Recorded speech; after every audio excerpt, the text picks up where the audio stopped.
Hello and welcome to episode 2 of the Nintendo Review Podcast. I'm here again by my good friends Greg. How you doing, Greg? I'm doing good, thanks. Very good. And how am I doing? Yeah. Oh, that's very nice. That's I'm nice, all right, actually. I feel quite refreshed. England won last night, so I'm very happy. But that's for another podcast that we don't actually do. Lee, how are things in Taiwan? We're all hot still. In fact, the temperature's gone up. Oh, really? Oh, great. Yeah, great. You can never be too hot. In the 30s, yeah. And Are you it's in suffering? the 30s now. It is 7 o'clock in the evening. I'm sitting here in jeans, which I shouldn't be, because we're going to go out and watch Ant-Man tonight. So after we finish this podcast, we are out, and I'll be out in a t-shirt and coming back home at midnight, still in a t-shirt, and it'll still be warm. Great stuff. Sounds amazing. Sounds Moist. amazing. Exactly. You can strip off, Lee. It's okay. We don't mind you doing the podcast in your pants. Right, so let's get straight into it. We said we were going to beat an hour this time, unlike last time, which was approaching an hour and a half, which was insane. So we're going to get straight into the news this week. And we're going to start off with Amiibo. I'm a massive Amiibo fan, and they've announced, kind of obviously, I think we mentioned this already actually, that they've announced that all the kind of returning characters who weren't a part of Smash Bros. Wii U and 3DS are getting Amiibo. So obviously we know about Ridley and Inkling. They mentioned Daisy, but we know we're going to get Ice Climbers, Fox, Pichu. We're going to get them all. Obviously Snake as well. They'll all be coming. They have not officially confirmed that, but they've kind of mentioned that returning fighters will get them.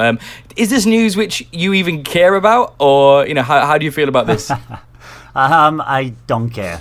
It's wonderful that they're there for people who want to pick them up, and I would love a full shelf full of Amiibo, but I have 2, and they've been bought for me by my colleague from work who is a Zelda nut as well. So I got 2. I got, which one? Wolf Link and the Archer Link from Breath of the Wild, and that's my lot. How about you, Greg? Well, when the Amiibo first came out, it was interesting. I thought they were maybe slightly overpriced. But I do have a few. I've got Samus and Fox and Captain Falcon, and I've got some of the original Splatoon ones as well. But I don't think I'll bother with any more. The sort of that period's gone.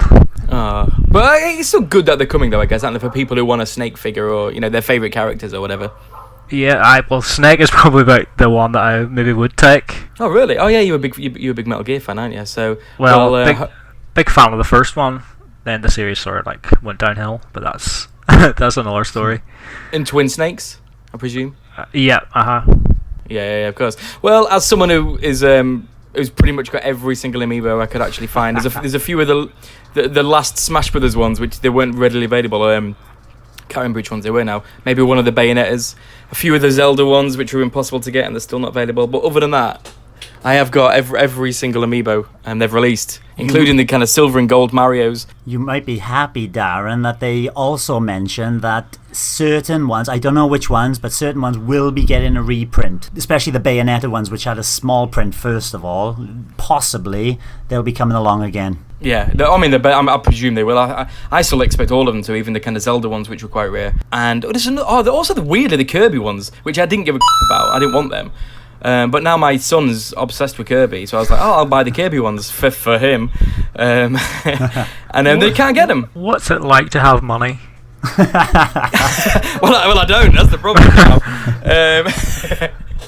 It's just, I don't know. I'm a bit of I get a bit obsessive about things, and as soon as I started collecting them, I knew I was screwed. So I'll just continue to get them all, to be honest. But I think it's good. I'm just glad they're not releasing the whole batch again. That would have been terrifying if there's we're going to release new poses for all the old ones. That would have been. I reckon I may have had to have stopped. I couldn't buy another sort of 60 Amiibo for some. I'm actually amazed that they didn't go down that route with the new poses. We still got until December for them to announce something extra and probably a new direct. It's never too late. No, I don't think they will. I think they realised that Amiibo maybe that they couldn't get away with it again, and that actually just releasing a few key ones is enough. But I don't know. We'll see what happens, but hopefully not, because I don't want to buy 50 more. I ain't got any room. But anyway, so moving on from that. So we have a new president. Nintendo officially, obviously we knew about this before E3, but there's been the official sort of changing of the guard, so to speak. And Kimishima's gone, and Furukawa is the new president. Obviously, what happened to Iwata was kind of devastating. That he represented everything that I think is amazing about Nintendo. Its quirkiness, and I kind of loved him for that. Kimishima came in. How do you feel he did? Obviously, he launched the Switch. And how do you feel about this change, Greg? I mean, do you have any thoughts on it? Really, do you really care about the kind of who runs the business? Or well, like you say, Iwata was like a great figurehead, and like the way he appeared in the directs and stuff, like it brought this real like quirky side to Nintendo, which we've all obviously love. And then Kimishima was more like a businessman, sort of behind the scenes, and like honestly, I think he's done a great job so far with like the Switch. So obviously, don't really know anything that much about Furukawa, so don't really have a lot to say about it. Furukawa seems to be the kind of marketing man, doesn't he? He kind of had the big ideas of things in the background that we don't know yet about. Hopefully he can push their mobile side a bit more, and hopefully. Well, if it ties into their Switch stuff, you've got a mobile app to do this and a Switch game to do this, and they both work in conjunction. It might be something better than what they're doing at the moment. Yeah, and he has actually highlighted that he does want kind of the mobile. He does want to push mobile, but importantly, he does still link it with the original plan, which is bringing more people to the Switch. So they're still sort of seeing it as in an effective marketing sort of ploy. Although they're making, obviously Fire Emblem's making stupid money. So there's still it's still a massive sort of revenue for them as well. But again, as long as it's still tied with that, it's another Animal Crossing comes on the Switch, which will happen, won't it, guys? Next spring, it's coming. Maybe it links up with that to kind of push people who are buying playing Animal Crossing Pocket Camp, move them over.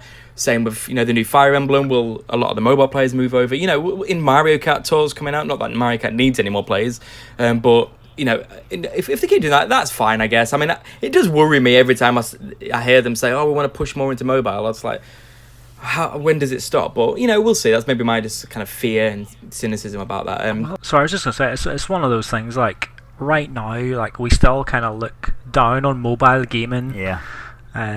But like, saying maybe like 10 or 15 years time, like where are we gonna be with that? Like, the games console is still gonna be a thing, or like mobiles might be huge then? Huge as in literally big, or do you mean popular? Well, obviously they're popular now, but in terms of like gaming, like we might see it more as a viable platform than maybe we do now. Stick your Joy-Cons on your iPhone, yeah.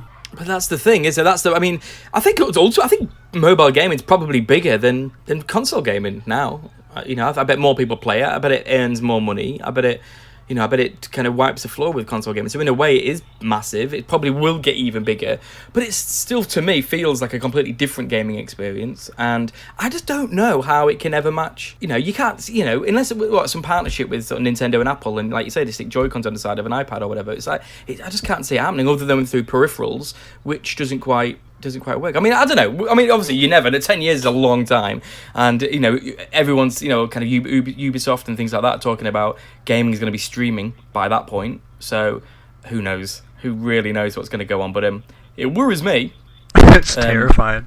But as long as Nintendo are making money out of it, enough money, then it won't affect what they're doing with their console stuff. Well, you say that now, but then whenever if they make so much money from mobile, it's like, why do we even need to bother with this whole console business anymore? See you later. Yeah, the new Mario games only sold 30 million copies, but we've made 7 billion on mobile. It's like, I don't know. I'm sure it won't go there. I'm sure it'll be fine, but it worries me a little bit. And another thing that worries me a little bit that he said, so actually he's not off to a great start. He said, though it's been around much longer, the 3DS has certain advantages over the Switch, such as ease of purchase and the like. I'm sure he never said that. I'm sure that's a great translation. And the like. I know, yeah. Okay. All right, Chuck. And they are considering various possibilities with regards to a successor.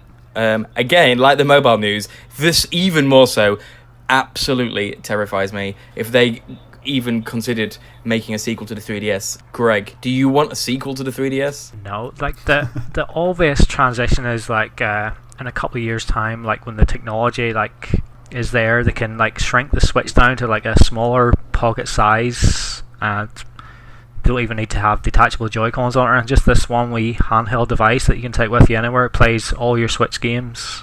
That's exactly what I was going to say, Greg, yes. It'll be a cheaper price point. It'll be like under £100. It'll be the 3DS of what they have now, yeah. Just give it a couple of years. That's not a 3DS successor, though, is it? That's just another version of the Switch. Unless he just sort of means... Because he does say about, basically, he says the ease of purchase. Basically what he's saying is it's cheap as anything. Yeah, it's for kids. It's for your young children. Yeah. That's what he's poking his nose into. Yeah, exactly, yeah. So I hope you guys are right. And it is just... He's speaking a successor just in terms of their product line, rather than literally a successor to the 3DS. But, I mean, I feel as if this year's proven that Nintendo is still struggling to keep first-party titles running. So having another console would strip it even more. But we'll see. So hopefully not. Hopefully these two quotes aren't as scary as I think they are. Yeah, so the next bit of news. Yeah, so Kimishima, sort of, we love the presidents. Kimishima, the ex-Nintendo president, he should shut up. He's lost his job. It's none of his business anymore. Why is he chipping in all of a sudden? It's like, exactly, yeah. Spoiling things. But Furukawa's like, shut up, it's a surprise. But he's said that they haven't shown all their games for 2018.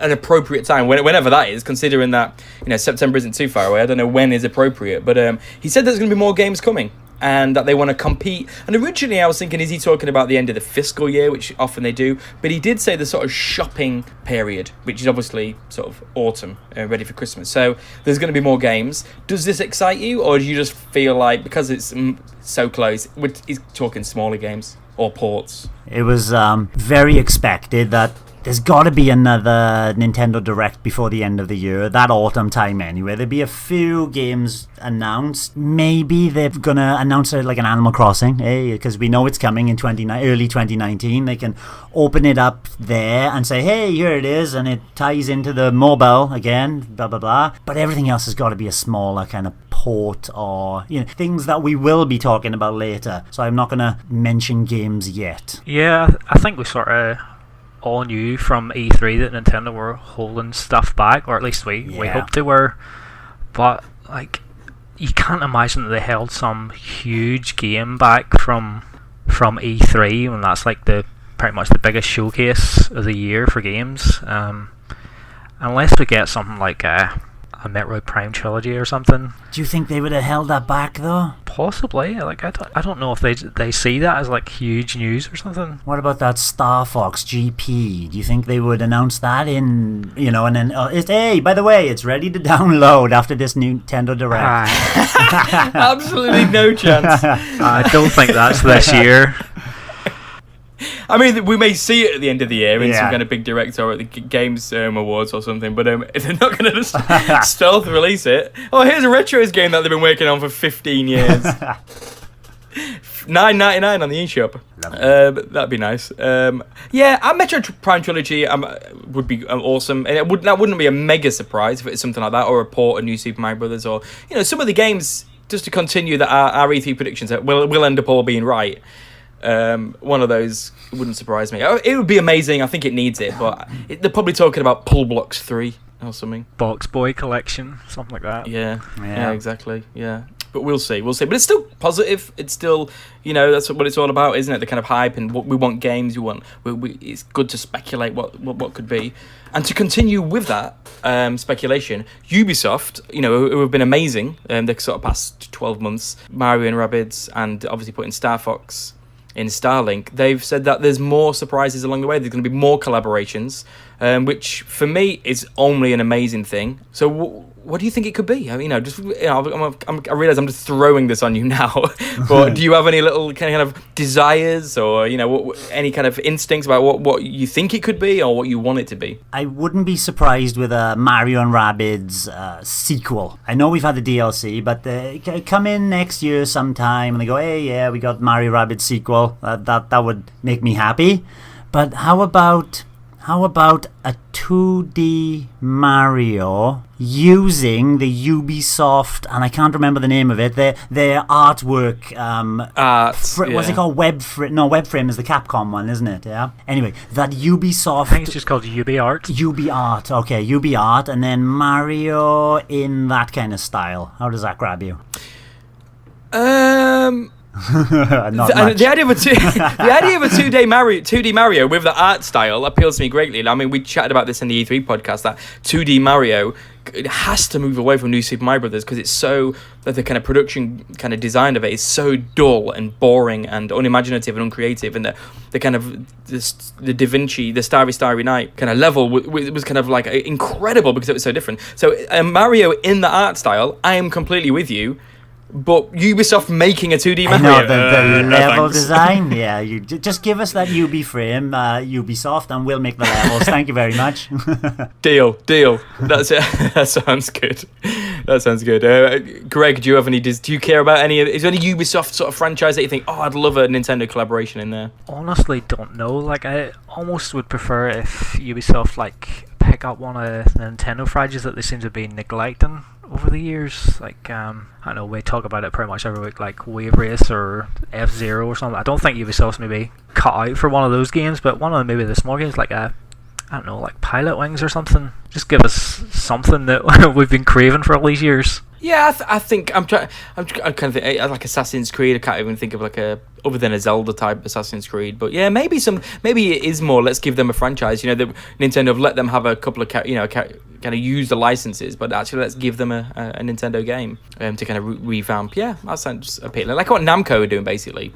But we'll see what happens. But it's not a surprise. It seems to be very successful. The reaction to Star Fox and Starlink, the sales that game is going to get because of that is going to be interesting to see. But let's keep moving on. So even on the same vein, it's been relatively positive, but it's all a bit kind of vague and tenuous. Todd Howard from Bethesda. This is regarding Fallout. Well, there's definitely interest. It's not something that we're exploring right now. We think Switch is a great platform. It was the first time we really worked closely with Nintendo on Skyrim, and really, really great experience, and we'll certainly be doing more things there in the future. But right now, it is not a mainline Fallout 4. Interesting that it specifies 4. Do you think that means Fallout 3 will be coming then? Well, for me, it kind of implies it is, to be honest. Well, why would he say? Because I think he was asked about 4. The question was more about are you making Fallout 4? 'Cause some rumors about it, and he went, we love Nintendo, we're making stuff with them, but we're not making Fallout 4. Emphasis was mine, not his. So I think it says that. I mean, what do you guys reckon? Oh, there's always that Wolfenstein. Is it Bloodlines? Anyway, the follow up. Youngblood, and the Bloodlines is the DLC. Yeah. Bloodlines is the DLC. Yeah. Youngblood, which if it's using the same engine and all that surely is a shoe-in. I don't know. The rumours are that Wolfenstein 2 is not sold very well at all. But if it's bombed, I don't know, maybe Doom and Skyrim did well, it's only one. But what do these companies expect when they release a game 6 months later, and it's like 50 quid or whatever on the Switch, and then right next to it is PlayStation 4 for 15 or whatever? Yeah, it's crazy. Like it's like the Wii U all over again, isn't it? When they had like Batman Arkham City for the full price, and they had Mass Effect 3. And then they announced a trilogy for the other platforms, and it's like, what do you think is going to happen here? That gamepad support. Exactly, it's just ridiculous. So I hope it's gone so well. Third parties have been selling well. Indies have been. We kind of hinted at this last week, but I just don't want it to kind of the wheels to kind of fall off these really good sales for indies and third parties. But we'll see. I'm not a big Fallout fan, to be honest, but I'd love to see Fallout 3 New Vegas. Come into it, but we'll see. So, continue the news. There is a global Splatfest. Is this to celebrate the year anniversary of the game? Yes, it's 1 year old. I'm not too sure the date it comes out, but the actual Splatfest, this global Splatfest, will be up and running on the 21st of July UK time. Yeah, I think it is, because it's definitely a July game. Yeah. Splatoon 2, so yeah, and it's a global one, so we can play obviously against everyone around the world, and it is squids versus octolings. or Inklings versus Octolings, Squids versus Octopus. Greg, are you an Inkling or an Octoling? Inkling. Lee, you've got to be an Octoling. I can tell. Yeah, I'm a Marina boy, you know, so I have to support the Octolings, I think. Are you going to play it? Do you play the Splatfest at all, you two? I find that when I'm playing Splatoon, the time I log in, and as you know, I'm 8 hours ahead of you, it's all Japanese players. So I've got my Switch and I'm looking around. There's just nobody from here, all Japanese players, and the internet connection is perfect, you know. But I get an whooping, that's for sure. And then when Splatfest come, and it's a European Splatfest, I get a lot of disconnects. I've had quite a bit of trouble. So this being a global Splatfest will be one that I'll sit down for a fair few hours on, much more than the other ones anyway. I always do try one or two matches, but we'll see how they last, you know. Yeah, I never really play the Splatfest. Obviously don't play the game that much at all, really. But I kind of wanted to participate in the last one because it was like pulp against no pulp in your orange juice. Yeah. And like, there's no way I wanted pulp to win. I need to join this fight. I was disgusted to see the results. Like, I think me and Lee were both team pulp. Yeah. Got all those bits in it. Despicable. Yeah, we'll see. So it's good that they're doing more. I think Splatfest are great. I'd like to see more crazy. Do you know what I loved? I loved the Turtles one, which they did like a semi-finals and then a final. Yeah, I'd like to see more of that. But yeah, cool. So more games are coming. We know that The Walking Dead season 3 is coming, and it's not official, but there's been a listing and a box art that Walking Dead season 1 and season 2 are coming for the Switch. This is so obvious. It makes perfect sense. Are any of you going to pick any of these 3 up, or maybe one of them give it a go? Greg? I don't watch The Walking Dead. I haven't played any of the Walking Dead games, so no, probably not. I'm not really that interested. What about you, Lee? I love The Walking Dead personally. Read it all. Followed the TV series. Very struggling through a lot of seasons. It's lost its bite for me. But this looks great. It's had so much praise, especially the first season. And I've never played it, so if the price is right, this is a definite buy for me. Yeah, I've owned 1 and 2. I've played through 1, and it is brilliant. I've never read the comic. I didn't even know this was based on the comic, but because this is based on the comic rather than the TV series, Lee. So you'll be more into it, I think. The character-wise, yeah. Yeah, exactly, and the style and stuff like that. It's all done in the comic book style. I hated the TV series. I watched the first season and I couldn't watch anymore. I just didn't like it. But I love point-and-click adventures, and The Walking Dead season 1 was amazing. Actually, it was brilliant. I just haven't got around to playing 2. And I'll definitely wait for the Switch version. I'm hoping they come out at a reasonable price rather than full price like Batman did and things like that. So we'll see. So if not, I'll wait for a sale. Is this going to be a trilogy bundle? What do you think? No. No. They've actually it makes too listed, much sense. So the listing that popped up on the European retailer media market, the listings for Walking Dead season 1 and season 2 were separate. So there was no bundle announced at all. That's ridiculous. I mean, I can understand them not doing a trilogy bundle because obviously 3 is in effect a new game that's going to come out on all platforms. But at least bundle these 2 together. Yeah, surely. And how old are they? They can't be charging full price for these. Well, you say that, but we all know they will. We'll see. We will see what happens. But if you like point and click games, Greg, I don't know if you do, but you mentioned about you playing. What was the PlayStation game that you're playing with your wife? The murder game. Until Dark. Yeah, that's Until it. Dawn. Yeah. I haven't really had a chance to play it for a couple of months, but like, it's okay. Like, it's not amazing. Like, I do like the way that, like, if you make certain decisions, like, it affects how the rest of the game plays and like what characters are still alive and stuff. So always like that aspect, but like I like the idea of point and click games, but I never seem to be able to finish them. Like, even like stuff like Broken Sword back on the PlayStation 1 and stuff, like, just get to a certain point and it's like the interest kind of disappears. That's fair enough. Well, maybe not then, but I think it's better than Until Dawn. I played a few hours into Until Dawn. Walking Dead is like kind of the best of that kind of the genre in my opinion, but you never know. Pick it up for a bag and It's well worth it. So another game announcement this week was that Bandai Namco announced the pack edition, or arcade pack. Then I didn't know what this was. I was quite excited about it. I've got the Namco Museum, and I've got Pac-Man Championship Edition 2, and I was like, oh, they're going to release something else. And then I realised it was just those two bundled together. So I was a bit annoyed about that. Great.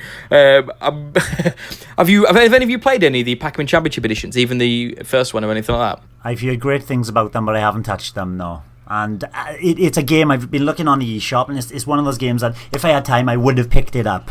Coming in retail now, it's a much more of a possibility, especially with it's bundled with the Namco Museum stuff. We'll see. The price is a compounding factor, I'm afraid. No, understandable. My only experience of Pac-Man was actually with Pac-Man Versus that came with R Racing on the GameCube, but only ever played it like once or twice. Like I've never played Pac-Man other than that, so not even the original. Nope. Wow. Not in.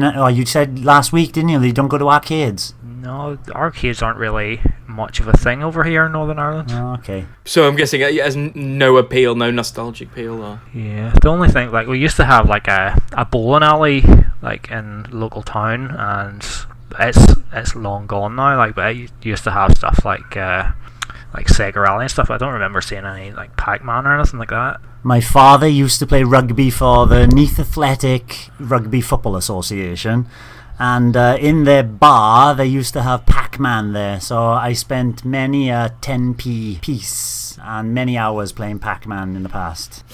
What a game. It's on the NES Classic. Didn't you just buy that recently, or did you bin it off? I had it pre-ordered because it's one of those things, like, as a Nintendo fan, I almost feel like I should have the NES Classic or the NES in some form, but I've never agree. Just like, I started my gaming life out with the Super Nintendo, and like everything before that just doesn't exist. It's not that it doesn't exist, but it's just a pile of pants. It's tough to go back to, so I actually had it pre-ordered, and I decided that I didn't really need it. So like, my brother kind of fancied it, so he bought it off me. If I ever fancy playing it, I can always play it at his house, but I don't really. It's got Pac-Man on it. It's your moment. These are great games. Pac-Man Championship Edition 2 is amazing. It's like an amazing sort of upgrade to what Pac-Man is. So I would recommend it, even if you've never played Pac-Man. It is just a really, really good sort of puzzle game. Well, puzzle. It's hard to kind of put it in a genre, actually. And the Namco Museum again is just really good, but the thing is that all these games just rely on nostalgia, and if you don't have that nostalgia, then they're kind of pointless. But I love it. I've actually, and this is the same for Ikaruga as well, because I've ordered that flip grip thing that allows you to play the Switch in vertical mode. I'm just not. Sounds ridiculous, but I'm just not going to play any games that are going to use it. So I've decided I've bought Ikaruga, but I'm not really going to get stuck into that. The Namco Museum uses as vertical play the kind of Donkey Kong and Punch Out and stuff. I've decided I'm not going to touch any of them. I've got a few other sort of arcade classics as well. I've decided I'm not going to play them until the flip grip comes, so I can play them all in the grip. So it's even more annoying because this comes out then. Well, yeah, exactly. I need to use it. So we'll see how that goes. So, but yeah, both very good. And if it's a good price, then I think it's a bit of a no-brainer. But I am like that. And now, well, I think in some regards you could say this is positive news. I think it's quite depressing, personally. Crash Bandicoot is the fastest selling Switch game released in 2018. That's good, isn't it? It's third party, it's selling well. Why does this depress me so much? That is insane. It's in the title, and insane. Doesn't that tell you about the UK's style of gaming? I don't know. When I was a kid, everybody's PlayStation, and I was like in the corner going Nintendo on my own. I know the feeling. Like, see, over here in Northern Ireland, like, it's like when it was the Super Nintendo days, it was like everybody had a Mega Drive, and then obviously when the PlayStation came out, everybody had a PlayStation, and I was like the only person with the N64, and then the only person with the GameCube. Like, I knew nobody really with any of the systems I owned. Heartbreaking. Well, all those games that your friends used to play are now coming to the Switch, and inevitably Spyro will be coming this autumn. That's probably the game Kimishima was talking about. I've played the first Crash Bandicoot before, and it's It's Cat? okay. I've played the second one a wee bit and kind of got bored of it. So I don't know. Part of me kind of wants to get the Insane Trilogy on the Switch at some point, but You don't need to. It's not sold as, enough. I know it's not as good as things like Mario. There's so many better platformers than Crash Bandicoot. Exactly. Yes. Yeah. I mean, obviously, yeah, we'll see. But it's a bit annoying. I guess it shows that Nintendo have not released any big games this year. It just shows that, if Crash Bandicoot can outsell all Nintendo first-party releases, then I think it says a lot about what they've done in 2018, and not in a positive way. It's annoying that it sold more than Mario Tennis. And I mean, I know it's a port, but knowing that Crash Bandicoot sold more than Donkey Kong Country Tropical Freeze, that's Exactly. that's Exactly. disgusting. I know. And Kirby, which was a new game. It's like, and that's, I don't know. It's obviously good. It's good for third parties and stuff like that. But it's a little bit depressing. It's like, really, Crash outsells whatever. But on a similar front, I mentioned Mario Tennis Aces. It sold very well in Japan. I mean, it got to number 1 in the UK, which is pretty good. I don't think Donkey Kong did.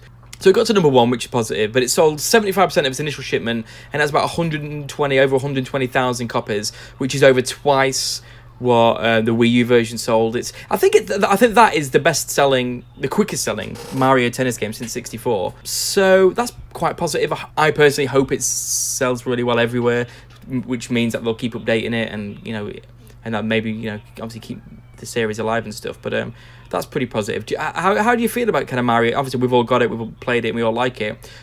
How do you feel about the kind of buzz about the game and the kind of general opinion and things like that? Do you think it's more negative or positive? Or Well, from talking to all gamers who've actually picked it up, it's very positive. The negatives come from people who are kind of sitting on the fence waiting, or they haven't picked it up, they're not going to pick it up, it's not their cup of tea, but everybody, us three have it, and we all love it. Yeah, well, it'll be interesting to see how well it sells in America as well. I think the best-selling Mario Tennis game, and in effect the best-selling tennis game ever, is 2.5 million, something like that. I think there was another Sonic Tennis sold just under 3 million. That's not loads. I think if it can match that, beat that, then I think that'd be positive. Because I just want them to keep updating it. I say we're going to release a video soon. We will release it soon about what the changes the game really needs. And I think it could have a second life if it makes big changes in terms of the kind of options and things like that. They keep updating it with characters, which they are doing, maybe even chords. Then I think it could keep selling into the future, and definitely around Christmas time. It's a perfect game for kind of families to get together. So we'll see. We'll see how it goes.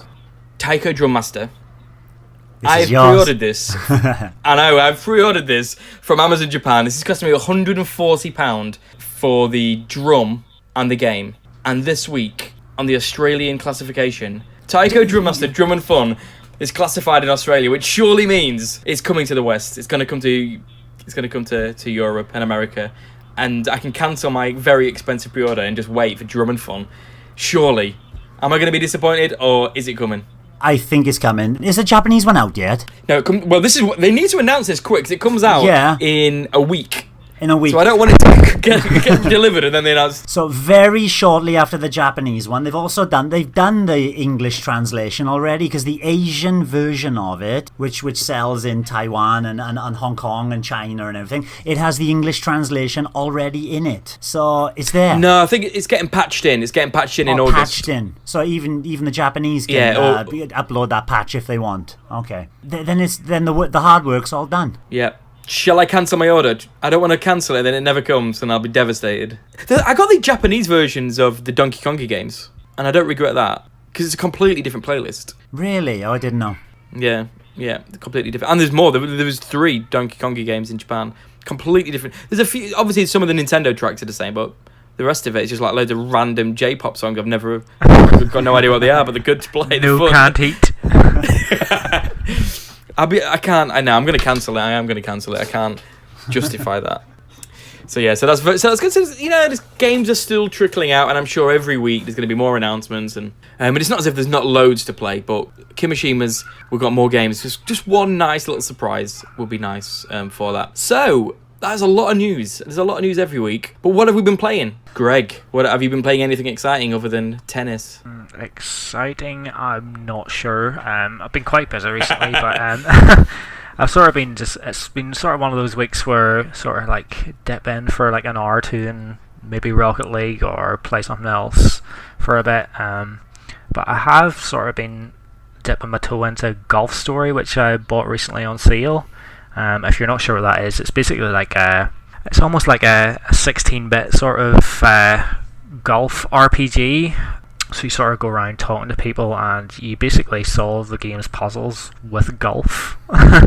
So like, it's a concept that always interests me, but I never fancied paying full price for it. I'm sort of only really into like the second area of it, but it does seem to have like good potential. Like, I'm enjoying it so far. What do you make of the HD rumble on it? Well, one of my Joy-Cons, like the rumble, is a wee bit funky. So like, I'm not sure if I'm getting completely the right experience, but like, I mean, it's fine. You know, like I was playing the GameCube the other day, and like I was actually surprised about how much I missed the rumble in the GameCube controller, because it's like a lot more powerful and stuff. But like, I mean, people have said about how good an impact the HD rumble makes in Golf Story, and like it makes almost like sound effects and stuff. I don't know. It's fine. You know, it's not earth-shattering. So the GameCube rumble is more powerful than HD rumble? I mean, it's more powerful. Obviously, it's not as like nuanced and stuff. But when I'm crashing through the waves in wave races, like you really feel the impact and stuff. That's interesting. I just presumed it would be better. Like the rumble, like the downgrade in the rumble from like the GameCube to like the Wii and the Wii U gamepad and stuff, like it's a lot weaker nowadays than it was back then. But before it was just like just shaking, wasn't it? Rather than, yeah, like you said, the nuance wasn't quite there. I felt like that in the Wii U gamepad though. I was gonna there's no nuance there. The whole gamepad is having an earthquake. Yeah. But yeah, so, Golf Story, like it's good. Like from what I've played so far, like I would probably recommend playing it. Have you played it, Darren? I have played it, yeah. What do you think of it? I got really bored of it, in all honesty. The concept is incredible. I love 16-bit golf games. I liked, Mario Advanced Golf, and that's, got an RPG mode. I love the idea of RPG golf, and I love the beginning of it. And it's sort of similar to what I was saying last week about Mario in Rabbids. It's like, the game is about 20 hours long, and that is like 10 hours too long for me. You end up doing the same kinds of things over and over. And I feel as if a shorter, kind of more varied campaign, I'd have probably loved it. But it went from love very quickly to being bored by it. By 10 hours in, I was like, I'm done. I'm done. See, I possibly haven't put enough time in it to get to that stage. I actually finished it as well. It was about 20 hours I put in. Because of the way the RPG elements progress through the game as well, it always gave you the advantage whenever you were playing. You can acquire new clubs later on in the game, and it wasn't until the actually last course that I had trouble. I think I had to play it about 3 or 4 times before beating the game. But did you enjoy it even after 20 hours? I had the same problems as you. The story and the writing and the interaction with characters kept you interested in going, but that's a small part of it, isn't it? It's hey, come over here, solve this, and play golf. And then, after about 10 hours of playing golf to solve puzzles, nothing changes later on. There's a revelation about someone's father and all that later on, but that's the only thing which is kind of eye-opening. But whose father? Well, I look forward to jumping back in. Thanks, guys. I know we're really going to inspire Jake. But so there you go, Greg. You'll probably fall away after a few hours. And it's a great idea, and it's interesting. Another thing that kind of bugged me about it was that the course gimmicks were just a bit too strong, like the moles getting the ball and stuff. So even when you end up playing the golf bit, it was a bit like, I just want a normal game of golf, please. That's fine. Golf Story. Yeah, so you got a lot to look forward to, Greg. I'm glad you're enjoying it. Stop now. So, Lee, what have you been playing? You've been playing a very small game that no one has probably heard of, so it'd be nice for you to kind of enlighten people. Yep, nobody's ever heard of Minecraft, have they? What is that?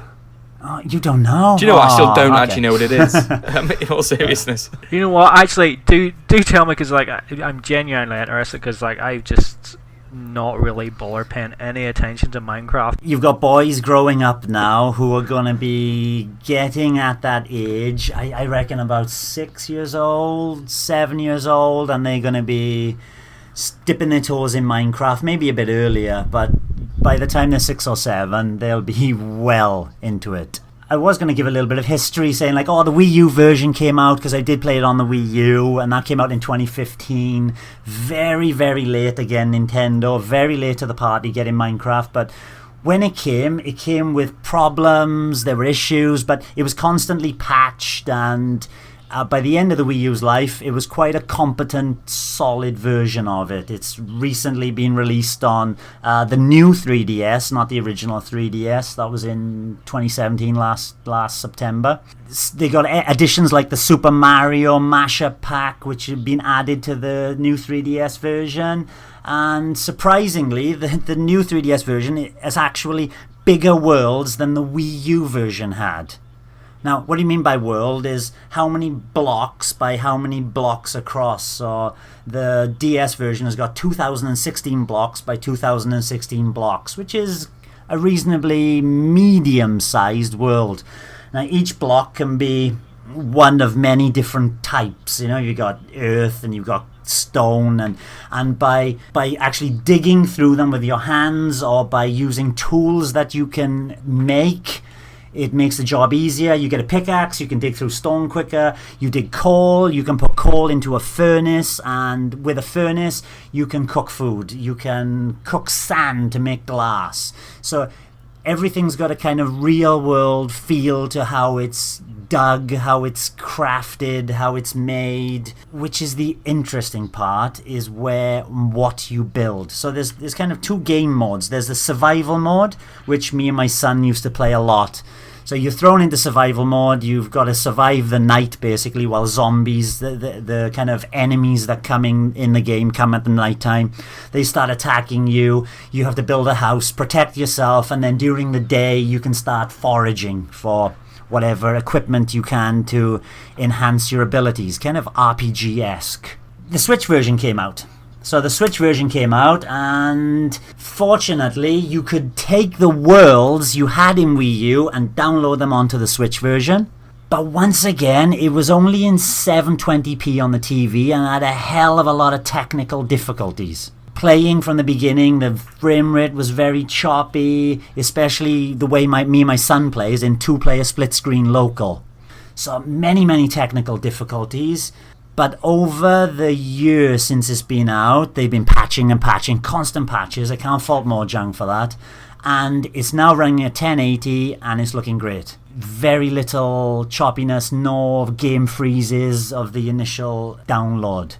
Also, the Switch version included 3 mini-games which we find fun. Online mini-games. Tumble, where you have to hit the ground out below your enemies and watch them fall into a pool of lava. Last Man Standing style. Glide, which is a racing mode. And Battle, which is like just a hit each other with a sword. See who Last Man Standing again. Then the big change happened.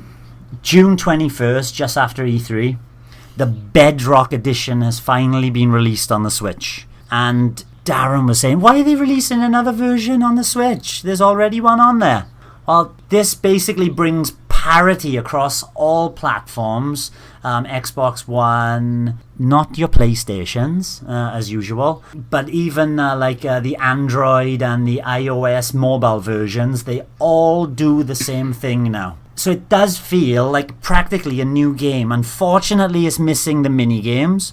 So they took the modes out? They put those modes in just to appease the Switch and Wii U owners, these kind of multiplayer, because they weren't linked to any of the Mojang servers.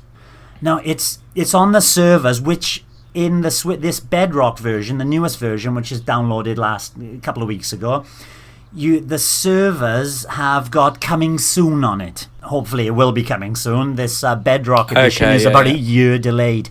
So now these servers are hubs where many people can get together, create mini games themselves, and then play them together. You can create rules and things like that. Yes, yeah. Everything is, hey, you got to do this. You got to collect so many of these. Hey, you got to kill everybody. You can basically create any rule that you can imagine. My son is really, really looking forward to this, and this edition of these servers can't come soon enough, to be honest. I was going to say, so all the building that you do, and you say, you kind of build a fire and you get this furnace and you got glass and you do this. Yeah. But what's the point? What do you build it for? Or is it building for the sake of building? It's building for the sake of building. It's accomplishment. It's kind of, hey, look at this castle I built. Look at this police station next to my castle. I've got stables here. I've tamed 3 horses and my horses are in there.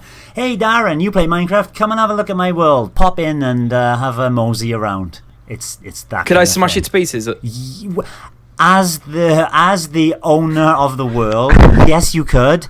But I can just handily click a button and say, hey, Darren, stop smashing. And you can't smash anything more. I mean, I think it's amazing that it's so popular with kids. I just find it surprising that a game where you just build stuff in-game is that popular with kids, though. Because, it's people, we want to encourage kids to be more creative and build things and be more crafty and things like that. But they want to play COD or all these other games.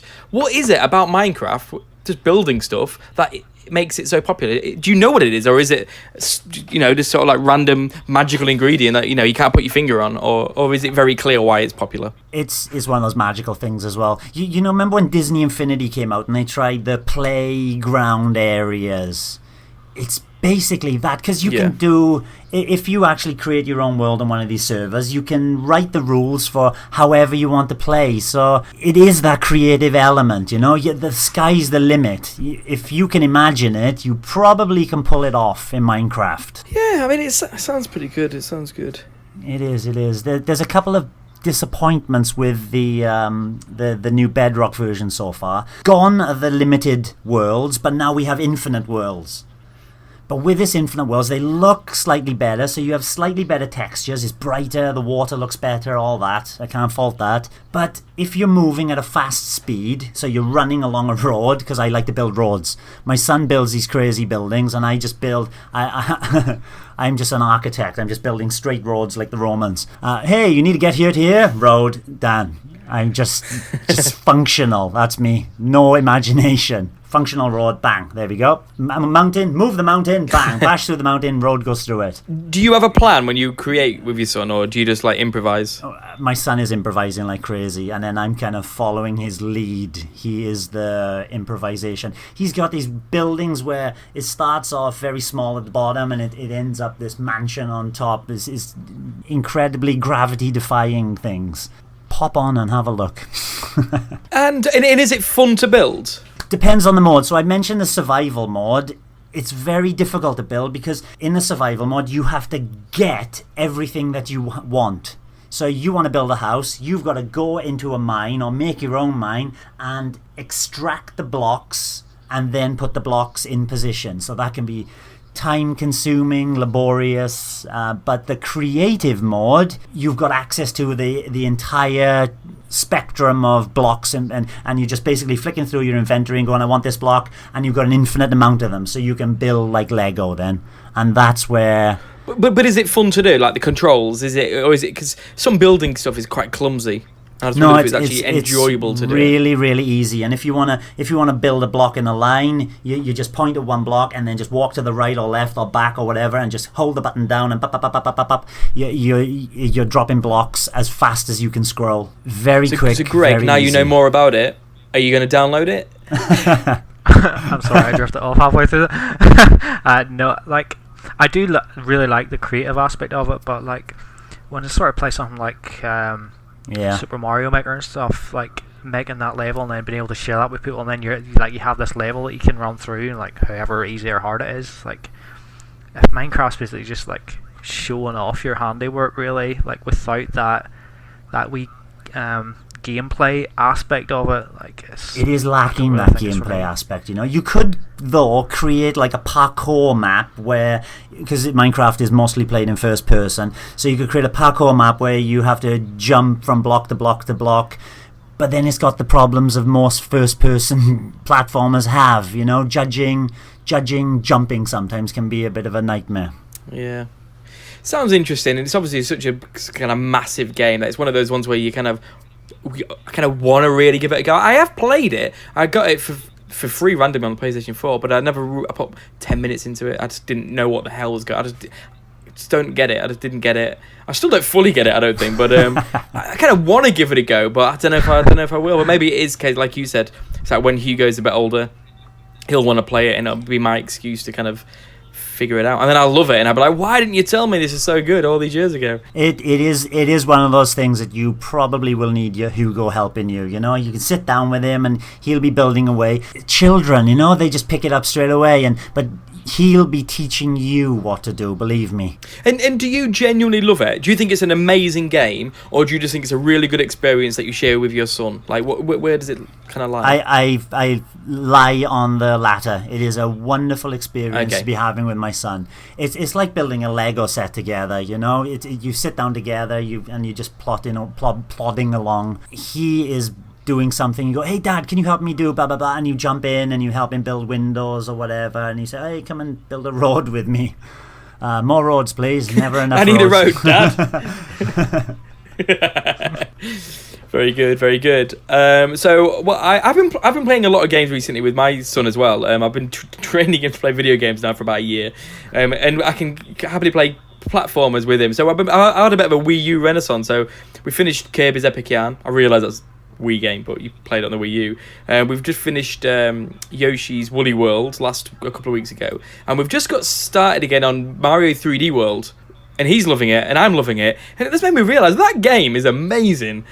And it kind of baffles me how people give it a really bad kind of rap when it came out. It's an incredible game. Yeah, it's wonderful. Yeah, it's great. Hey, how did it feel to you after playing around with like the controls in Odyssey? Because like I actually went back to play 3D World briefly, like maybe it was last month, and like I loved the game, but like jumping straight back into it, like the controls felt a little bit weird. It doesn't control as well as Odyssey. You don't have that freedom. It doesn't, even his kind of the motion of it doesn't feel as good. But I kind of just got used to it very quickly. It is what it is. It's not the best control in Mario. You know, having the kind of the run button, and it's very stiff, and it clearly comes obviously because it's like leaning into 2D a little bit more than the 3D games. But I love it. And I love playing with Hugo. He loves it, and it's like the level, the kind of creativity in the levels, and it's just fun. It's like going back to Crash Bandicoot. It's just like there is no one who can make a platform game like Nintendo that I can think of. I don't want to be fanboyish about it, but I'm trying to think of another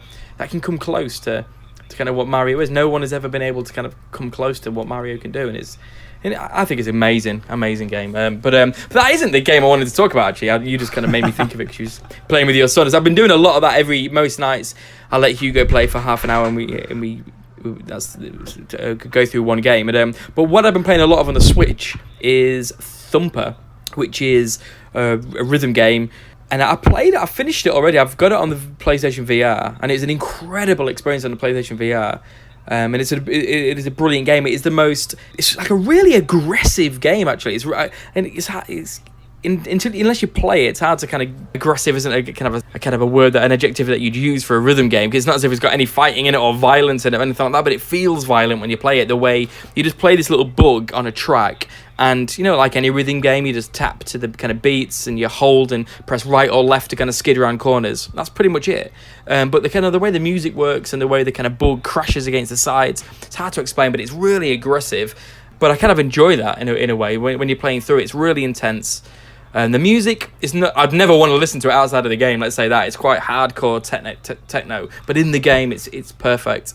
And it's in VR, it was the kind of intensity of it and the aggression of it was kind of amplified. It was incredible. But I kind of fancied it on the Switch when it first came out. It was in the early days, and I got it, played through it a bit, and then because more games came out, I kind of.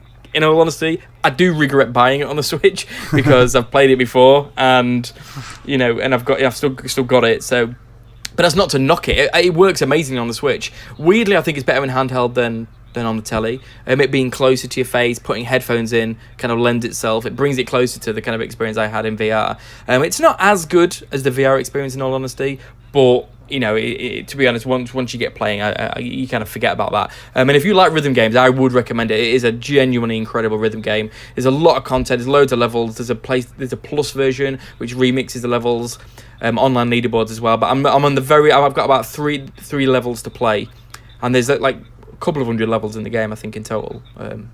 So there's a lot there. So I'm very near the end, but I've been really trying to. Cause I'm in the mood to just want to finish that game. So I've been playing that a lot this week. But I don't know have any of you got it or played it at all, or even heard of it?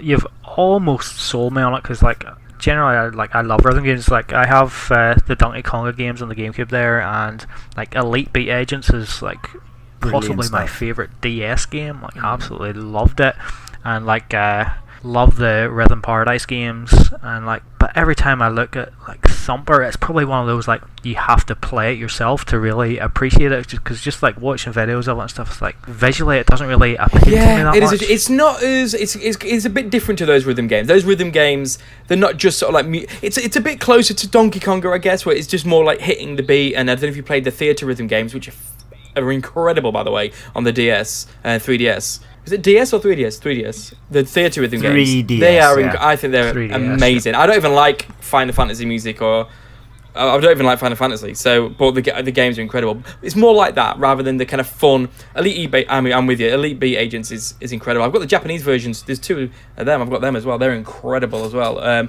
Rhythm Paradise. I'm with you. It's not as good as them, and it's not the same as them either. It's very different to them to an extent, but it is incredible. It's a shame there isn't a demo. It is, but like in the visuals, I can imagine. I can understand why you see them in a trailer, and it's like, well, really? And even probably listen to the music. It's not fun music. It's not nice music to listen to like those games can be. But it just works as an experience. It's just really intense. It's the kind of rhythms are great. It feels good. You kind of. Yeah, it's a tricky one. I don't want to make you spend money on a game and then blame me for it, but I second your joy for it though, Darren. I've only put 3 hours into it. It's one of those things, Greg, if you do love rhythm games, I would recommend it. I would want to play it more, and Darren's right, you put it in a handheld mode and put some headphones on, and everything meshes together perfectly. It's wonderful. I recommend you buying it, but how much are they asking for it, Darren? How much did you pick it up for? I can't remember. No, about I can't 15 remember. quid? It's about 15 quid, yeah. £15. Yeah, something like that. It'll definitely be in sale. £15, quite a lot for like a exactly, or something. But if you like rhythm games, then there's not loads of them on the Switch. Although I'll be mentioning another one a little bit later on as well for another thing. But yes, that's what I've been playing. I've been loving it, but I am looking forward to it ending to move on to. I mean, I need to complete loads of games. I've counted. I've got about 21 single play games I need to finish. So that's. It's getting out of hand. Never gonna happen. I was googling on there's a site called How Long to Beat That or something like that, and it's like every game and like how long, and you submit how long it took you to beat it, then it gives you the average time. So I was looking through all my games to see which ones I could finish, like which ones are really quick. So I think what is it? It's Xeno Drifter is my next one. It says 3 hours. I gotta have to play through as well. 3 hours, just do it, just bash it out. Floor Kids is 3 hours as well, so they're my next 2 games. So we have another listener question. It's from the same person. We need to, so thank you, Mark, from our Discord server. But we need to bring more people in. We need to encourage more people to ask questions. But he did ask a very good question again. He said, if you guys could choose 2 first-party games coming to the Switch, one being an old franchise revived, and the second one a totally new franchise in a genre that hasn't been done by Nintendo yet, what would they be? What franchise and new genre or game would you pick? So Greg, I'm sure you're always thinking about this. I mean, there's a really obvious one. Are you going to be predictable? We talked about this earlier. So what are your what are your games? Yeah, I mean, like always I could bring Wave Race to the table again, or like even F-Zero or something, but I think I'm going to go with something a bit different. I would like to see, because we've only ever had one of these from Nintendo, really. Like Excite Bike is obviously like an old franchise going back to like the NES, but like Excite Bike 64 was like a really different take on that franchise, and I absolutely loved it, and I would love to see a new one. I'd be very happy with that. I'm with you there. Yeah, so that's my old franchise I like. And then like the second part of the question, I was sort of thinking like, Nintendo have sort of like tried their hand at quite a lot of franchises, because you think about like football and all, they've got like Mario Strikers and like, all those different sports games and stuff. And I was sort of trying to think like what maybe they haven't done, and I was sort of thinking about Tony Hawk and how like the early games in that franchise were amazing, and that series has just fallen off a cliff. And like I'd almost love to see like a Nintendo-styled skateboarding game, like almost like maybe even in like the Splatoon universe or something. Yeah, it could work. Yeah, the kind of style of it. I was in my head when you said it, I just thought, yeah, I can imagine like Mario on a skateboard and things like that. But yeah, Splatoon, awesome. But yeah, like a wee skateboarding game with like even with Could even add the painting aspect for Splatoon as well, like graffiti or whatever. I'm sure there's some sort of scope to do something there. Lee, have you put much thought into this? Have you got? Is there a franchise that you just can't get out your head? The old one is like Pilot Wings, and I'm thinking, well, it's been 6 years since the 3DS Pilot Wings Resort came out, but I'm going to go for something different. Advance Wars. It's now 10 years since the DS sequel Days of Ruin came out, and while Fire Emblem has filled this large gaping hole in the tactical strategy era, the actual Advance Wars in the DS versions had multiplayers as well, and that's what I miss. It was like a game of chess. Advance Wars, it needs to come back. Can you imagine it looking as nice as the Switch video of Fire Emblem Three Houses? Oh, amazing stuff. New franchise, like Greg said, they've got their fingers in everything. Platformers, fighting games, beat 'em up, stealth. They've just done everything, haven't they, Nintendo? The only things I can think of that they haven't done is an MMO, and I'm not particularly fond of those. A first-person shooter, which I Metroid? do like. Metroid, yeah. Adventure shooter and horror survival. I know they got Eternal Darkness, so I was thinking, how about mashing two things together, like a first-person shooter horror survival? Not unlike Zombie U, but it'd have to be better in every department, of course. With Nintendo's take on narrative, they lack narrative in games, so it'd be nice for them to have some adult-themed, heavily voice-acted, dark story. Okay, cool. I like Zombie U. Zombie U was great, yeah, but it didn't set the first-person shooter world alight, did it? No. Okay, yeah, cool, awesome. If that's something, I wrote a massive list of games I want to see back because I didn't know what you guys would say. Obviously Wave Race. I had Advance Wars. Advance Wars was probably going to be the one I went for in the end. I loved every single Advance Wars. They're incredible. Yeah. I want to say Battalion Wars. Have you played Battalion Wars? I didn't, but it does look fun. Oh my god! I played the first one. I do have the second one, but like after the first one, I kind of just needed a break from it. I don't even know if I'll go back to the second one now. I'm trying to think of the game that if they announced it, I'd be most excited. It would be Wave Race, Advance Wars, but we talk about them all the time. Oh, you just said Strikers, yeah, go with that. I'm trying to think if Punch Out was announced or Strikers. Let's say Mario Strikers, and that's the old franchise that I'd love to see them, but I think it will come as well, so I'm not worried about it. So, but if they announce the Strikers, I would be Strikers Online. Yep, let's say that Mario Strikers Switch. A new genre. Not to be really painfully predictable and kind of topical. I would love to see what they would do with the Battle Royale genre. Whether the world's biggest Mario chase or Splatoon or something, or even Mario Kart. 100 people on a massive Mario Kart level and battle mode or something. So I would love to see, but that's not what I'm going to go with. Have you noticed I'm a big cheat? I end up saying loads of different ideas. The genre that I'd love to see them do is another sports game, a Mario sports game, is Mario Wrestling is the game. Did you ever see the pictures of the Greco-styled Mario Wrestling game that was going to be coming out on the Wii? Yes, that does ring a bell. Was it Next Level Games doing it? Was it Greco, did you say? It was. I think it was Next Level Games. I potentially. Yeah, I think it was. Yeah, and the kind of style, they were wearing the kind of head impact guards, and they wearing shoulder pads and all. It looked great. Yeah. I'd love it. I'd love a good arcade wrestling game. That'd be amazing. And they could put a Royal Rumble mode in, which would then satisfy the Battle Royale aspect as well. So done both. So it's a good question. Yeah, slightly surprised. I was actually slightly surprised. I kind of expected one of you two to mention it. Probably like a Grand Theft Auto style game, like in the Mario universe.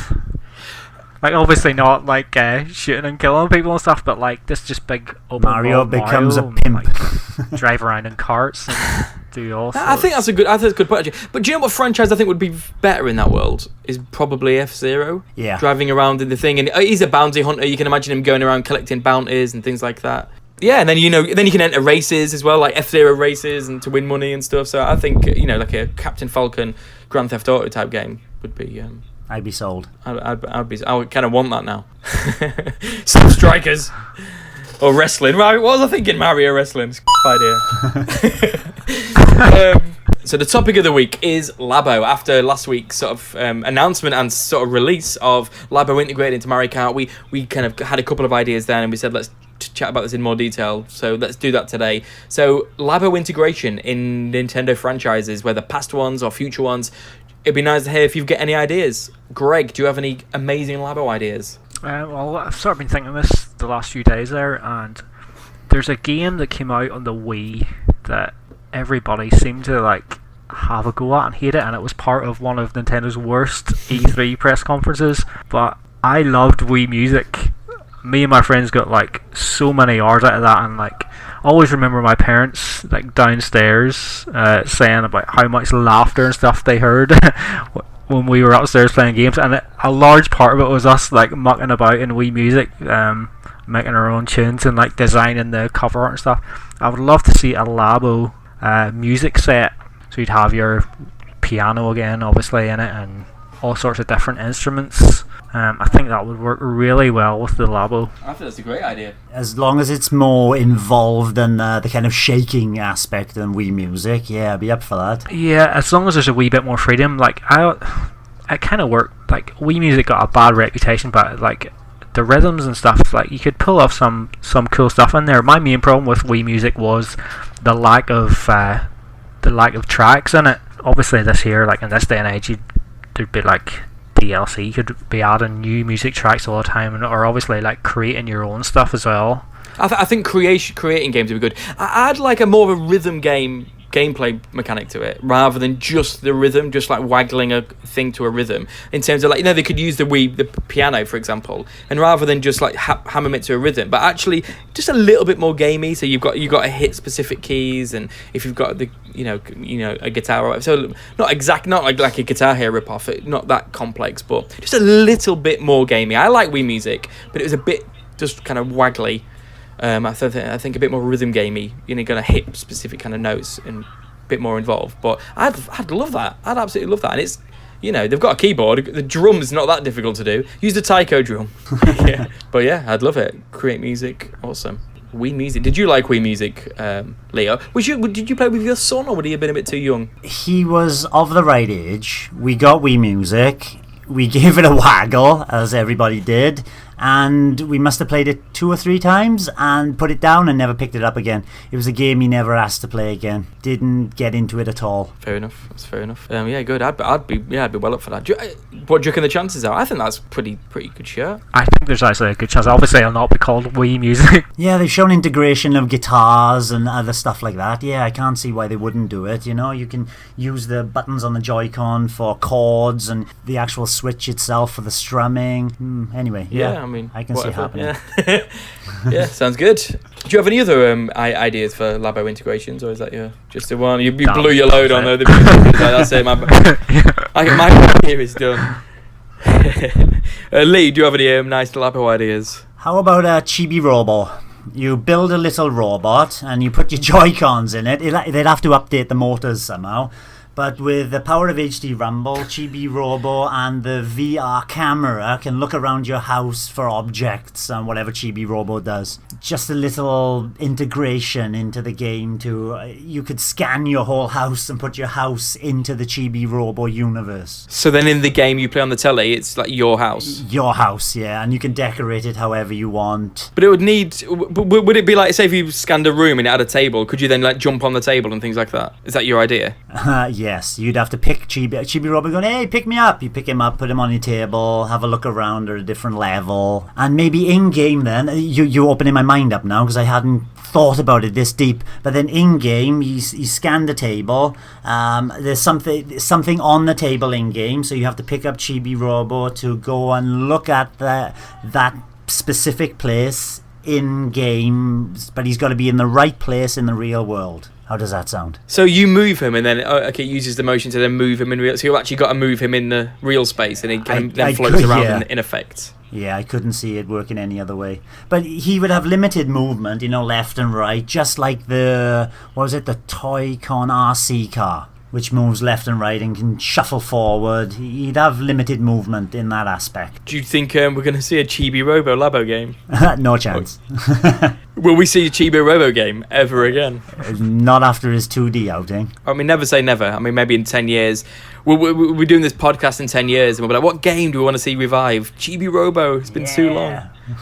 I was going to mention one more Labo idea, and that would be for snipper clips, where you actually have to cut things manually yourself and scan them into that piano, which has got the scanner kind of thing. But that was my kind of Labo ideas exhausted, apart from Bayonetta 3. Well, Bayonetta always says, do you want to touch me? You can build her in cardboard, and now you can. Soggy cardboard. Well, on that note, I don't think my Labo ideas are going to be much better than the Bayonetta one. So I think we're going over long here. So we'll save my ideas for another topic maybe in the future. But I think we should end there because this is going on very, very long. Thanks again as always, guys. That was fun. And thank you for coming. See you next week. Bye. Bye. Thank you for listening to Nintendo Review Podcast. You can find this very podcast on SoundCloud, iTunes, and TuneIn. Just search for the Nintendo Review Podcast. We are also on Twitter, Instagram, and YouTube, where you'll find great content such as news, reviews, and streams. Of course, you'll also find us at nintendoreview.co.uk. And check out the Nintendo Review Discord channel for lively discussion, meetups, and in-game voice chat. Drop by and say hello.